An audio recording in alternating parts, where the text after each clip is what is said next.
With a loud scream, on the night of the 14th of December 1861, Queen Victoria gave first vent to her grief. Her lifetime of mourning for her husband, Albert the Prince Consort, had begun. That night, the Prince Consort died from typhoid. Queen Victoria was my great-great-grandmother. There's no doubt that the death of Prince Albert led to a period of great uncertainty for the monarchy and the country. The Queen shut herself away with her family and household at Osborne on the Isle of Wight or at Balmoral. She came to Windsor solely to visit the mausoleum here at Frogmore and spent hours praying at this great shrine she'd built for her husband. The Queen had become a recluse, immersing herself in grief. The Queen wore black for the rest of her life. Her court had to dress in half-mourning. Even estate workers at Balmoral dressed in black kilts. Shops in London ran out of black material. Railings all over the country were painted black and have remained so ever since. A whole industry grew up, supporting the cult of death. The Queen shut herself up at Osborne and refused to go to Windsor or Buckingham Palace to be near the seat of government. With Albert gone, she couldn't cope and said she feared she was becoming unhinged. One morning at Osborne, she was heard shouting in desperation by an open window. I will! I will do my duty!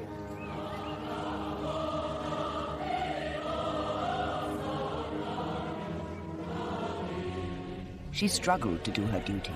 Privy Council meetings at Osborne were strange affairs. First, ministers had to travel down from London to the Isle of Wight. Following this letter, we most humbly submit that your Majesty will, by your order in council, authorise the transmitting of a draft of a royal charter for erecting the British settlement in the Bay of Honduras into a colony, to be called the Colony of British Honduras.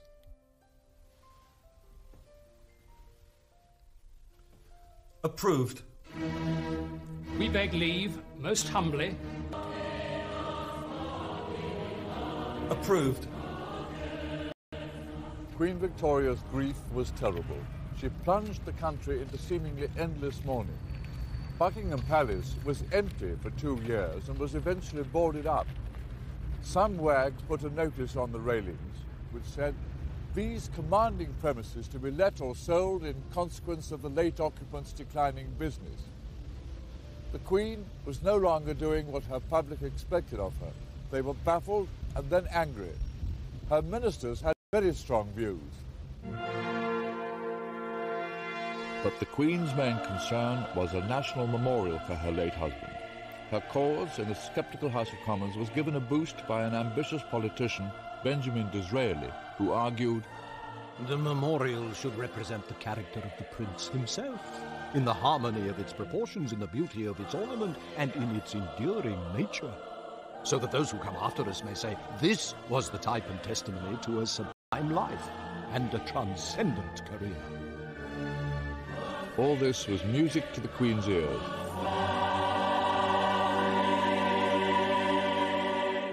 Later, after Disraeli carried the vote through Parliament, he was invited, along with other ministers, to the wedding of the Queen's eldest son, Bertie, the Prince of Wales, to Princess Alexandra of Denmark at Windsor.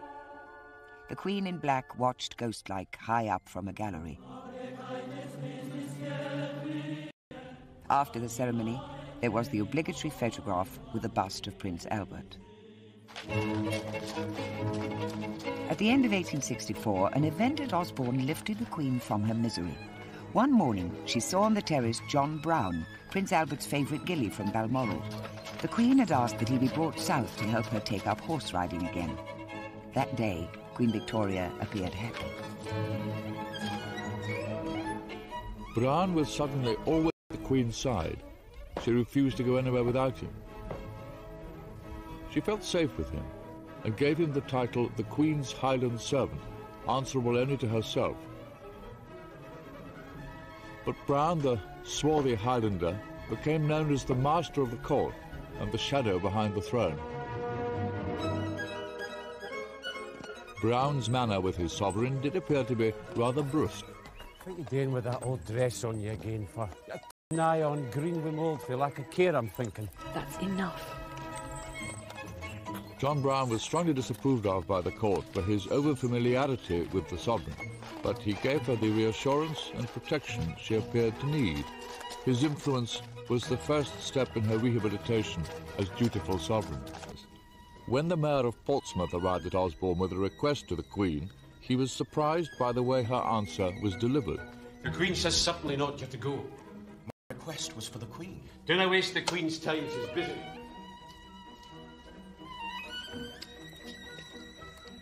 But nothing Browne did seemed to alter the Queen's affection for him.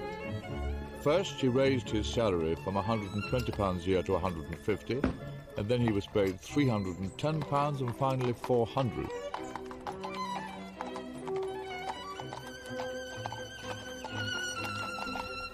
The cruel title of Mrs. Browne reflected the discontent now being felt within the country. At least the Queen in her seclusion was aware she was unpopular.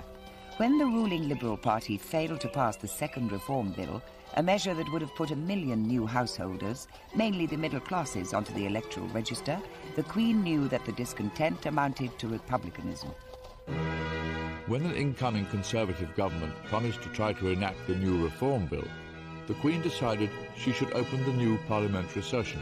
It was the first time in nearly 6 years she'd been seen at a state occasion.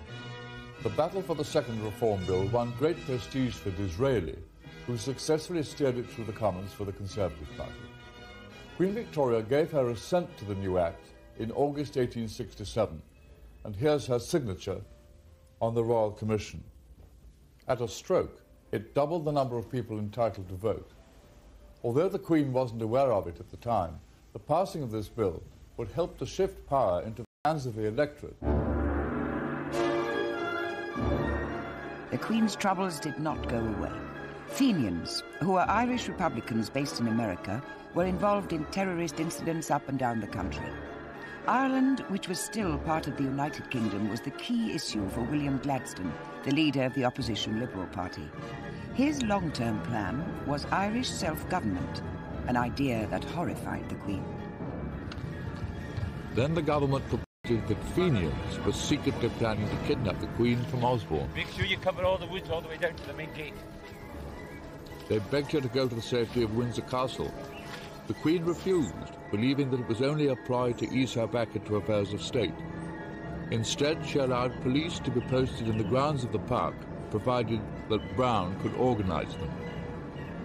When the plot turned out to be a hoax, the Queen felt triumphantly beaten.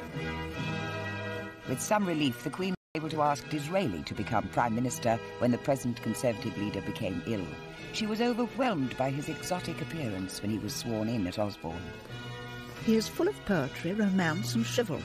When he knelt down to kiss my hand, which he took...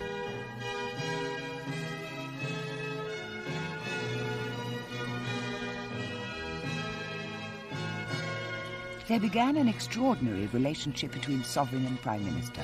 Disraeli needed the support of the Queen in his duel with the opposition leader, his great rival William Gladstone. So Disraeli set out to flatter and charm the grieving widow. As long as we are advised of your proposals, you see, we need to know. He hopes that in the great affairs of state your Majesty will deign not to withhold from him the benefit of your Majesty's guidance.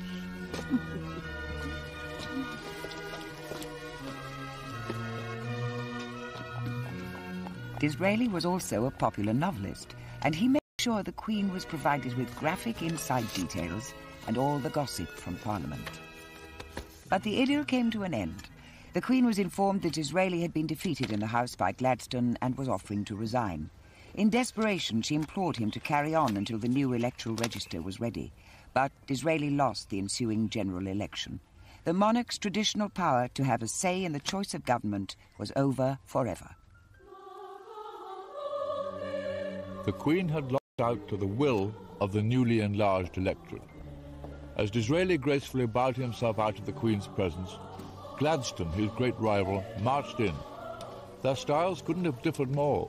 William Gladstone was a popularist. His power rested with his party machine, fed by the new electorate. Ma'am, the primary mission of my government would be to pacify Ireland. If I may read out, ma'am, my proposed new cabinet. Lord Chancellor, Gladstone had been advised by his wife to pet the Queen. Instead, he read her lists, made speeches, and treated her like a rubber stamp. Lord Chancellor, Mum, Lord Hathaway, Lord President of the Council, Earl Graham Ripon, Lord Privy Seal, Mr. Austin, Foreign Secretary. She reacted predictably and went into retirement again, and began writing and illustrating a book about her life in the Highlands, in which Brown featured strongly. Now, as a direct result of the Queen's continuing seclusion, a much more determined Republican movement was growing in the country. The Marseillaise was sung in Trafalgar Square to celebrate a new French Republic, and a pamphlet was published entitled "What Does She Do With It?", asking how the Queen used the money voted to her by Parliament. There was a family conspiracy to try to get the Queen back to duty.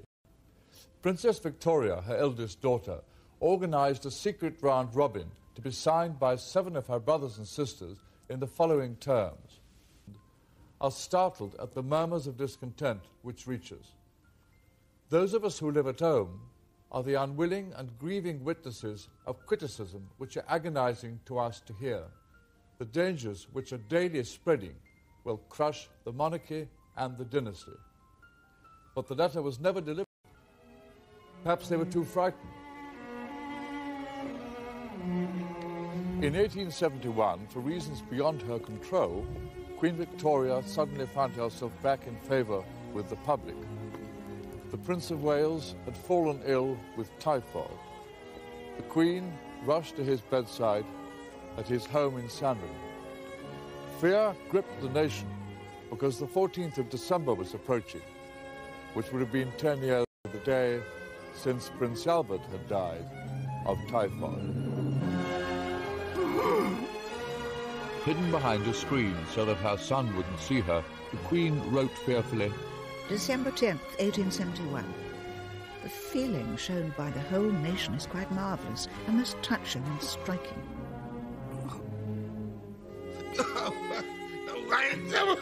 And on December the 13th... This really has been the worst day of all, and coming so close to the sad 14th filled us, and I believe the whole country, with anxious forebodings.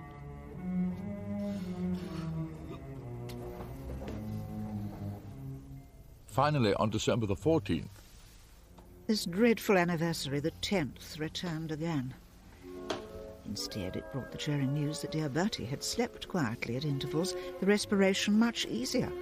The whole country breathed a sigh of relief.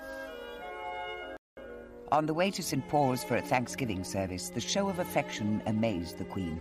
Dressed in black and wearing only a simple bonnet, she drove in an open carriage to enable the people to see her properly.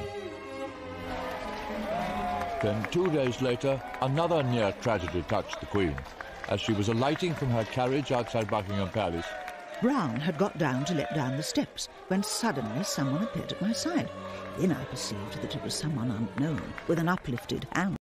Involuntarily, in a terrible fright, I threw myself over Lady Jane Churchill. I soon recovered myself to stand up when I saw Brown holding a young man tightly who was struggling. They thought the man had dropped something. Look, there it is. I then did see shining on the ground a small pistol. This filled us with horror. It is to good Brown and to his wonderful presence of mind that I greatly owe my safety, for he alone saw the boy rush round. Queen's life. She was severely shaken, but her prestige in the country rocketed. In the space of a few weeks, republicanism was dead. The royalty problem had been swept away. The faithful John Brown was awarded the Victoria Devoted Service Medal. He's the only recipient of that honour in history.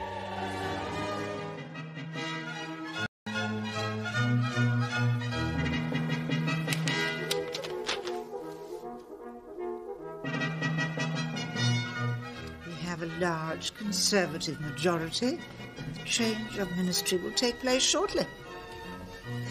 Mr. Gladstone has contrived to alienate and frighten the country. It was February 1874, and Disraeli had won the general election for the Conservatives. At his swearing-in, the Queen treated him like a long-lost friend. 13 years after the death of the Prince Consort, she was no longer in deep despair. I saw Mr. Disraeli at 2:45 today.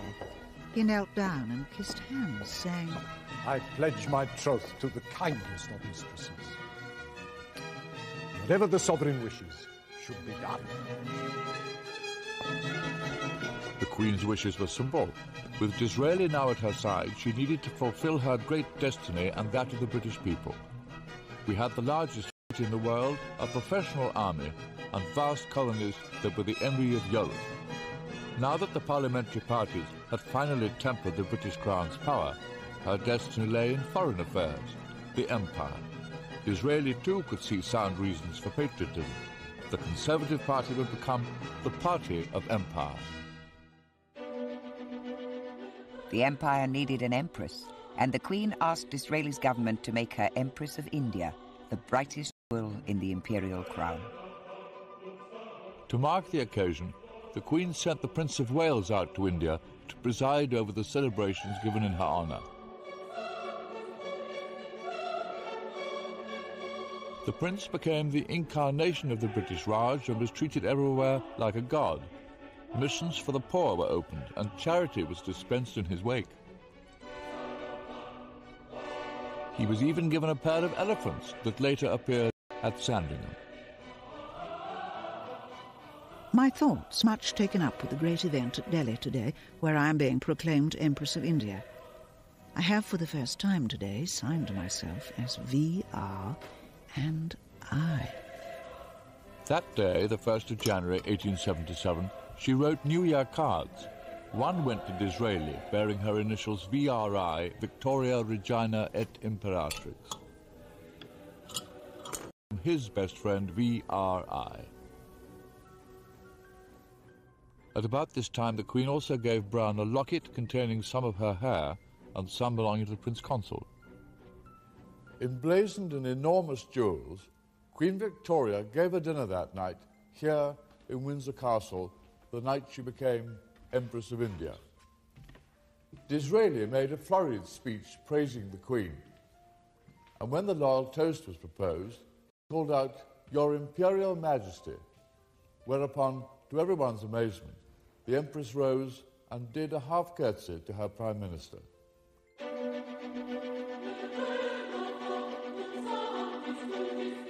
Later, the Queen had the Durbar Room added at Osborne House. It looks like an Indian temple, but its architecture is rather surprising, sitting in the middle of the Isle of Wight. The Queen was mesmerised by India. The corridor next to the Durbar Room is lined with portraits of her Indian subjects. As well as Maharajas in their magnificent costumes, she commissioned pictures of ordinary people. Here we see soldiers, a potter at the age of 102, a carpet weaver, silk spinner, coppersmith, servants, farmers and children. They represent the close affection that Queen Victoria held for the people of her subcontinent. The Queen took her role as Mother of the Empire seriously. A chieftain from the Gold Coast visited and asked whether he could take back one of her mourning bonnets to Africa as a ceremonial crown. O mighty Queen, give me alone the right to wear it, and this pass to my successors. The Queen was happy to oblige. Disraeli's foreign policy echoed the sovereign's grand vision. Received a box from Mr. Disraeli with a very important news that the government had purchased the Viceroy of Egypt's shares in the Suez Canal for £4 million, which gives us complete security for India. It is entirely Mr. Disraeli's doing. It is just settled. You have it, madam. The French government has been out-generalised. Next day, Disraeli, with a theatrical flourish, presented the Queen with the share certificates. The Suez Canal coup was entirely the doing of Mr. Disraeli, who has very lofty views of the position the country should hold. His mind is so much greater, larger, so much quicker than that of Mr. Gladstone. And Disraeli was asked to sit, the first Prime Minister to do so at a Queen's audience since Lord Melbourne 40 years before. The Queen at 60 was working harder than she'd ever worked in her life. She was immensely popular with her people armies, and they approved of her vision of imperial power. Disraeli may have given her the impression she'd achieved a permanent position overseeing the empire, but Gladstone had other ideas. Preparing for the fast-approaching general election in 1880, Gladstone was making a series of electrifying speeches in his Midlothian constituency and elsewhere. He attacked the colonial wars which had done so much for the prestige of the Queen and the country. Pleading for the rights of the savage, he denounced the title of Empress of India as theatrical bombast and folly. By appealing directly to the nation in this way, the Queen believed that Gladstone was usurping her role. But when the Liberal Party won the election, the Queen was faced with the alarming prospect of Gladstone as Prime Minister again. She will sooner abdicate than send for that half-mad firebrand. Others but herself may submit to his democratic rule, but not the Queen. There must be no attempt to change the foreign policy, no change in India, and no hasty retreat from Afghanistan.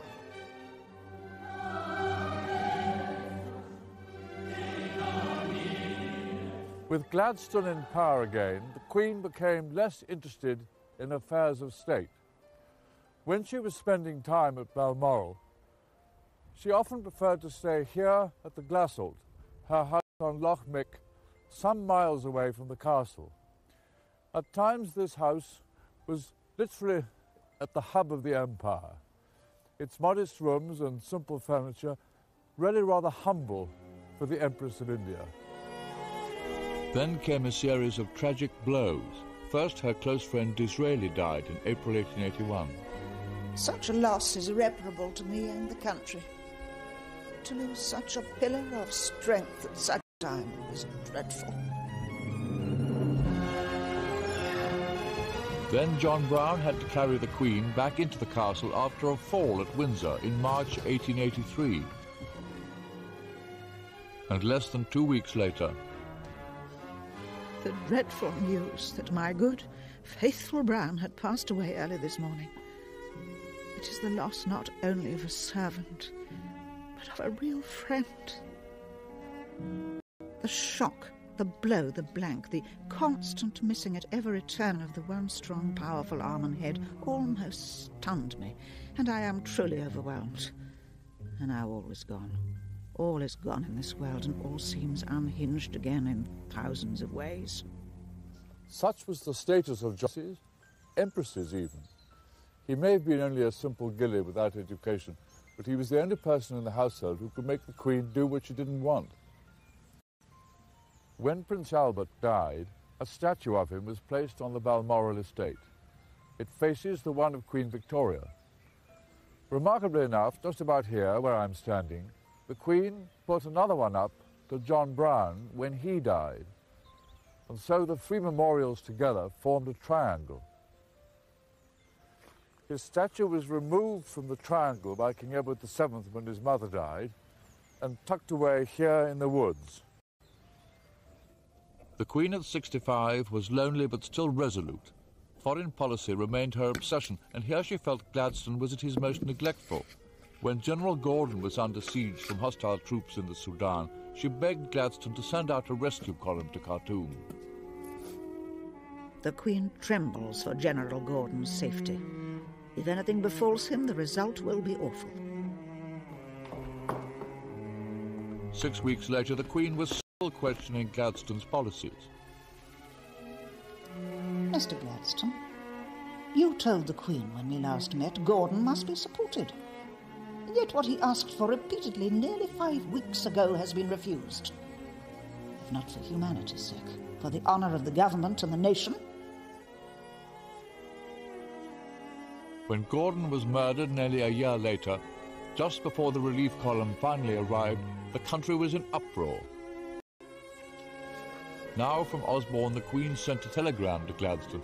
It was deliberately uncoded for all the world to read, saying, "To think that all this might have been prevented and many precious lives saved by earlier action is too frightful. It is I who have, as the head of the nation, to bear the humiliation." The Gordon debacle was responsible for bringing down the Gladstone government. But in 6 months, Gladstone was back, and it was the of Irish self-government, the Home Rule Bill, that did most to divide the country, and also Gladstone from the sovereign. To Queen Victoria, Home Rule was a threat to her empire. Ignoring her true constitutional role, the Queen set out in 1886 to disrupt Home Rule by secretly working with a Conservative opposition leader, Lord Salisbury. She was letting him see Gladstone's confidential cabinet papers to the Queen about the bill's progress. May 8th, the Queen sends Lord Salisbury a copy of Mr. Gladstone's letter to her. There was a very important cabinet meeting to decide whether any concessions were to be made in the bill. If they were made, they would certainly be defeated. This is the first avowal of defeat. Please return the enclosed. The second letter received last night, which she would also ask to have back. The Queen was at Balmoral when the final vote on Home Rule was taken. But division within Gladstone's own party was making the bill's progress increasingly unlikely. I did not sleep well as I felt worried and anxious. When I got up, a telegram was brought to me which gave the news that the government had been defeated by a majority of 30. Cannot help feeling relieved and think it is the best for the interests of the country.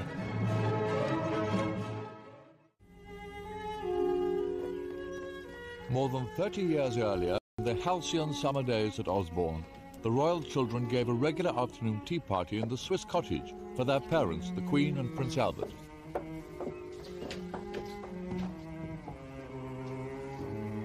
Here, in the children's own playhouse, the Prince Consort conceived a grandiose scheme for his family. His plan was to marry the family into royal houses on the continent. His aim was to achieve peace and influence in Europe. And here you can see demonstrated the Prince Consort's greatest vision. This famous photograph was taken when Queen Victoria went to Coburg to attend a family wedding over 30 years later in 1894. There are cousins from Russia, here's the Tsar, Germany, the Kaiser, Romania, as well as connections with Spain and with Greece and Denmark, my great-grandfather, King Edward VII, to be. All these people are related to Queen Victoria, but closer analysis of the picture shows how the dream was about to shatter. First to be married was Princess Victoria, Vicky, Prince Albert's eldest and favourite daughter. At 17, she married Prince Frederick of Prussia. The Prince Consort hoped that through this marriage, the belligerent Prussian ascendancy would be tempered by a liberal constitutional monarchy. Instead, the worst happened, and the couple produced a son, Kaiser William, sitting here with the waxed moustaches. He was the Queen's German grandson, and it was he who led his armies against Britain in the First World War. Please advise me how to say, we would like to send a letter to the Viceroy. Viceroy go? Viceroy go? Ek cut. Ek cut. Cut, Your Majesty. Cut. The sovereign began to learn Hindustani so she could deal with Indian affairs of state. Suddenly, another strange figure came into the Queen's life. And how to send a telegram to the Viceroy. Viceroy go? Abdul Karim now took the place of John Brown. Abdul Karim, known as the Munshi or teacher, was disliked by the court as much as Brown. In early 1894, the Queen's old adversary Gladstone finally came to hand in his resignation. He was 85, 10 years older than the Queen. Both had such poor eyesight they could scarcely see each other. And although Gladstone had served the Queen as her Prime Minister a record 4 times, at his final audience, the Queen uttered not a word of thanks. She had much difficulty in finding topics for an adequate prolongation, but fog and rain and her coming journey to Italy all did their duty and helped. She was at the highest point of her cheerfulness. A miserable day outside again today, Mr. Gladstone. My journey to Italy shortly should be very good for my health and for the sake of the country. Gladstone's great power had come with the birth of the nation's first modern party democracy. It had made the two of them needless rivals for the country's affection. With Gladstone's passing, the Queen was at last prepared to assume a role of prestige and influence rather than power, a pattern followed by sovereigns ever since. In June 1897, the 60th anniversary of the Queen's accession, the might of the British Empire was on parade in London, the Queen's Diamond Jubilee. Here the Queen had no need to exert her power over difficult politicians. As Mother of the Empire, her influence was there for all to see, and she was clearly moved by the occasion. A never-to-be-forgotten day. No one ever, I believe, has met with such an ovation as was given me passing through those 6 miles of streets. The crowd was quite indescribable, and their enthusiasm truly marvellous and deeply touching. Every face seemed to be filled with real joy. I was much moved and gratified. Surrounded by a mounted escort of various members of her family from all over the world, Queen Victoria arrived in her carriage at St. Paul's Cathedral. She was too arthritic to go up the steps, so a special service was held outside with the Queen sitting here in her carriage at the bottom.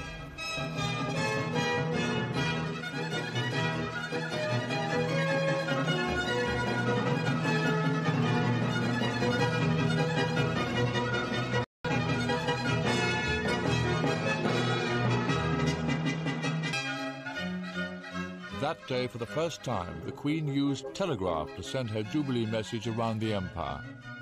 From my heart, I thank my beloved people. May God bless them. 80 years old, her eyesight failing, the Queen still had one more service to perform.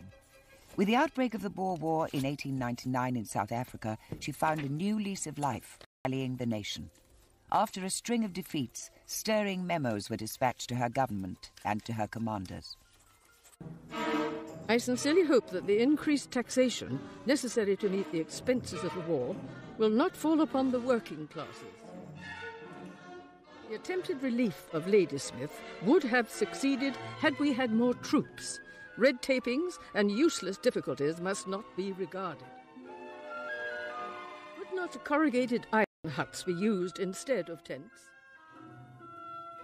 It is quite imperative that Lord Roberts should not move until he has plenty of troops. Pray impress this on him. Please let me know what steps you intend to take to protect the Zulus from being attacked by the Boers. We are bound in honour to stand by my native subjects. The Queen dispatched 100,000 tins of chocolate to the men at the front, which promptly melted in the African sun. A period in December 1899 became known as Black Week, after 3 major defeats of the British Army. At Windsor, the Queen rose to the occasion, telling the Foreign Secretary, Please understand there is no one depressed in this house.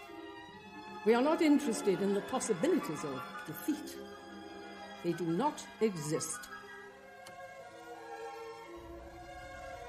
But Black Week coincided with the anniversary of the death of Prince Albert, and privately the Queen showed her real feelings when she visited the mausoleum at Frogmore.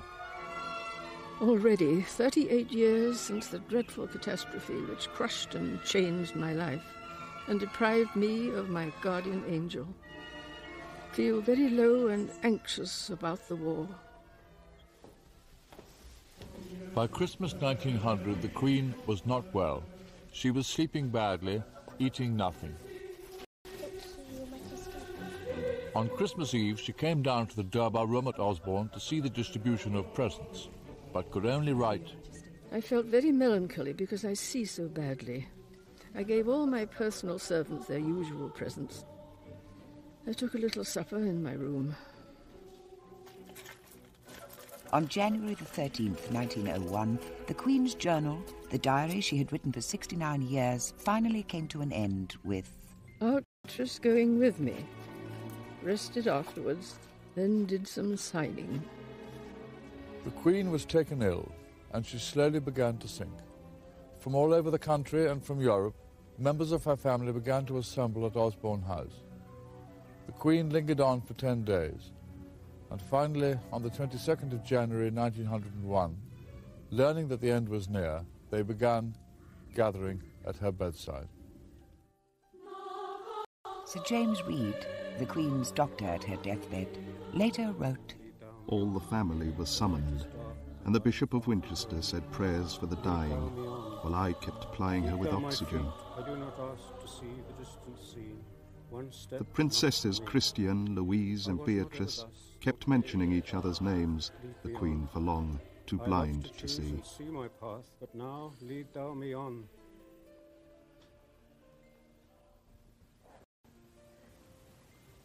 Dear Mamma, it's Beatrice. Luncheon is close too.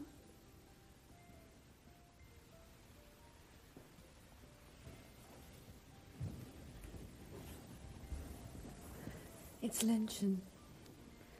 You're not alone.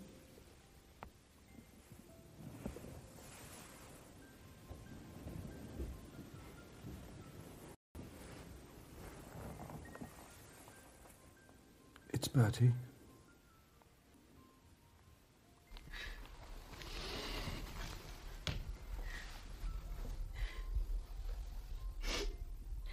The Kaiser remained the whole time on the opposite side to me.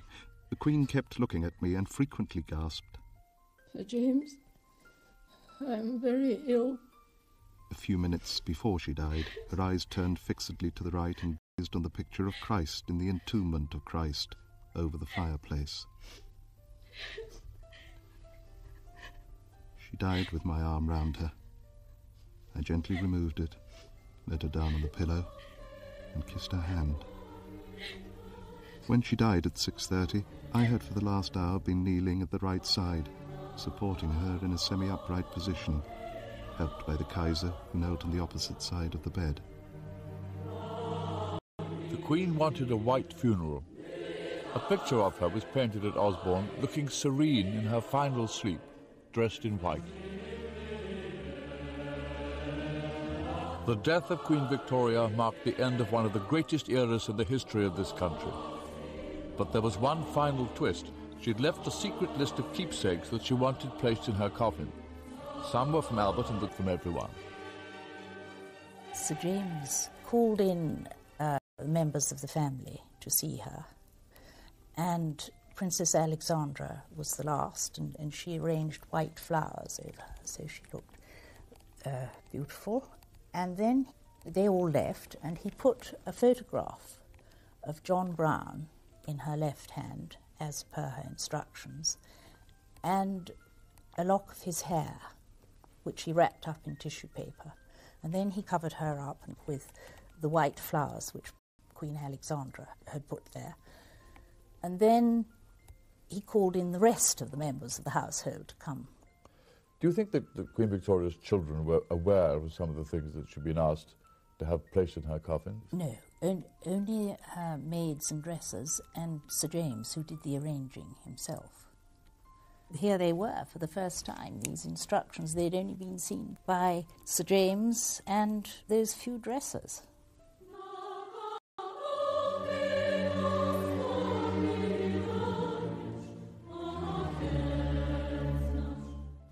On a cold winter's day, Queen Victoria was finally buried in the Frogmore Mausoleum.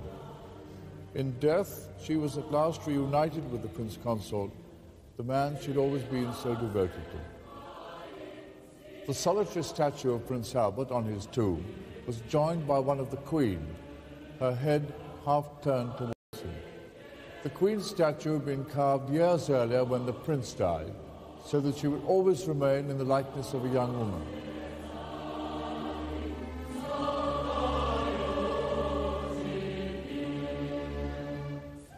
Inscribed above the door of the mausoleum, in Latin, are these words by Queen Victoria. Farewell, best beloved. Here, at last, I shall rest with thee. With thee in Christ I shall rise again. When the burial was over, it began to snow. The Queen had got her white funeral.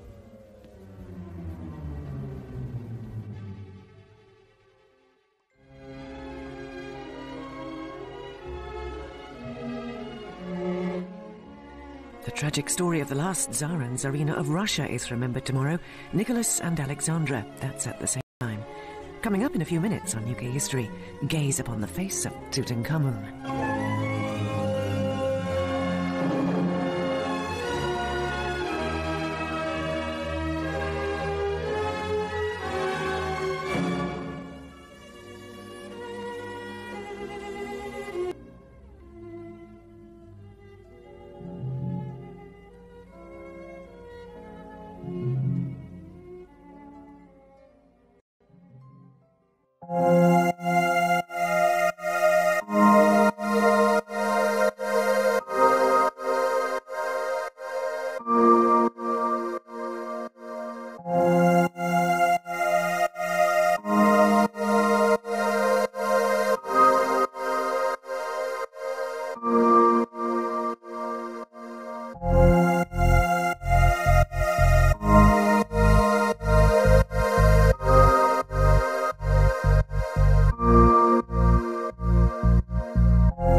But nothing Browne did seemed to alter the Queen's affection for him.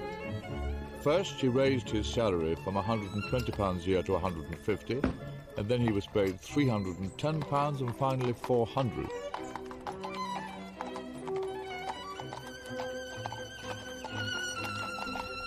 The cruel title of Mrs. Browne reflected the discontent now being felt within the country.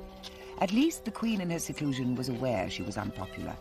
When the ruling Liberal Party failed to pass the Second Reform Bill, a measure that would have put 1 million new householders, mainly the middle classes, onto the electoral register, the Queen knew that the discontent amounted to republicanism.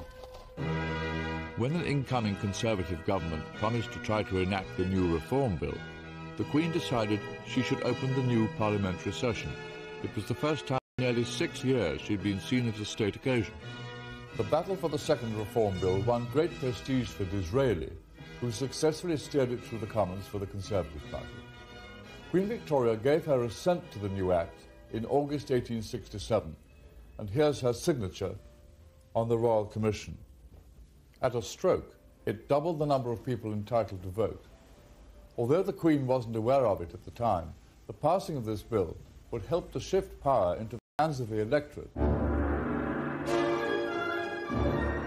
The Queen's troubles did not go away.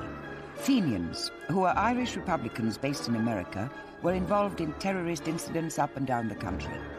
Ireland, which was still part of the United Kingdom, was the key issue for William Gladstone, the leader of the opposition.